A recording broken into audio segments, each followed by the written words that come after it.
Hey everybody, Chief Meteorologist Brad Panovich here with your 4th of July weekend blog. We're also going to talk a little bit about tropical development. That's probably going to be a bigger issue off the southeast coast. Why it is and isn't an issue, but it's certainly something you'll have to watch if you're going to the coast this weekend and especially next week. Let's start with the wider picture here. So first things first, we do have a legitimate front moving through the area. It's kind of slow, it's stalling, but it is going to move through. It's pushing off to the southeast. So today, a relatively dry day. The bigger story with this, I'm going to turn off the satellite imagery because what I want to turn on is the good news here. We're going to turn on the dew point temperatures because dew point temperatures tell you a lot about what's going on out there. We'll turn them on. You see the front pushing through right now. Dew points ahead of this thing. I'm going to turn the dew points on in the 70s. So you see those dew points. We'll make them kind of bigger here so it's easier to see. You see all the 70s, but look at the 60s and 50s. So yes, we are going to see slightly drier air. And by drier, I mean by summer standards. Summer standards means dew points in the low 60s, maybe even some upper 50s. So certainly some better feeling air all in all. We'll turn off the temperatures and the dew points there and focus on the southeast coast. We'll turn off the radar as well. You see that area in orange? This is an area that has a 60% chance of tropical development in the next 7 days, 20% chance in the next 2 days. So there's the potential we're going to see some development. I'll turn the radar back on and the satellite just so you can see what's going on. We expect low pressure to form somewhere in this vicinity and track along the coast and just offshore up like this. And there's a lot of indications that this will be a tropical depression or subtropical depression, possibly low-end tropical storm. And the biggest impact here is this is not going to be a strong system, but it could cause widespread rain, heavy rain, especially right along the coast, and rip currents. Rip currents will be the biggest issue. So let's look at some of the forecasts. So the first product here is something that's really good during the hurricane and tropical season. This is the ensemble model runs of the European model, meaning 51 variations and simulations showing the probability of tropical depression formation. So we'll go into the future here, and you can see the highlights here. I'll go all the way through.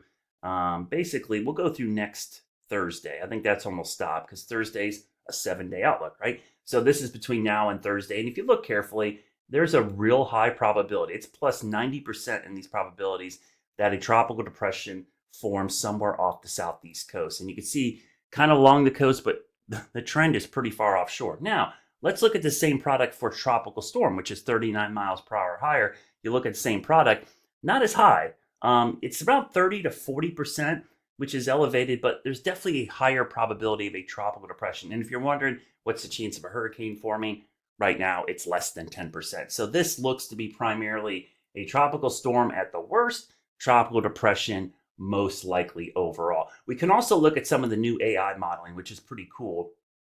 This is the new AI modeling that Google's put out, but we can also look at the European data here as well. I'm going to shrink this up so you guys can kind of see it a little bit better. We'll kind of shrink it down here. I'm going to shorten this up. Whoops, we'll shorten it. That was not what I wanted to do.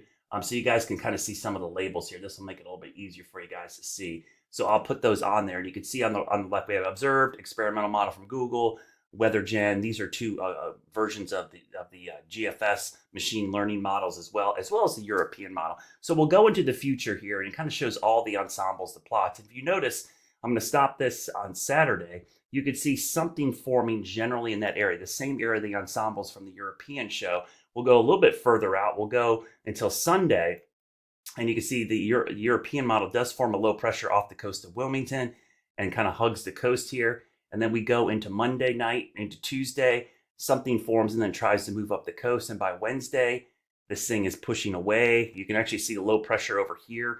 And then we go a little bit further. And actually, the European model shows a tropical storm forming off the East Coast as it gets up here. Remember, this is over the Gulf Stream the entire time. The Gulf Stream, comes up here and does one of these and then kind of fades off like this. So this would definitely line up with where you're seeing some pretty strong potential for that tropical system. And then you can see all those little dots. Those little dots are where the model thinks a low pressure could form and kind of gives you an idea. So I think that's a really good indication on where we could see that. Now, what's the biggest impact? Because at the end of the day, guys, this is the story. It's not going to be a big windstorm. We're not looking at a bunch of surge. It's going to be rip currents and rain. So let's look at the rain over the next 7 days. And I'm going to go slowly here so you can see it kind of build up. We'll go through Friday night into Saturday. Saturday morning, look at all the rain. It's mainly offshore. We go into Sunday, still pretty far offshore, but look at the coast. You could see that rain kind of lingering there.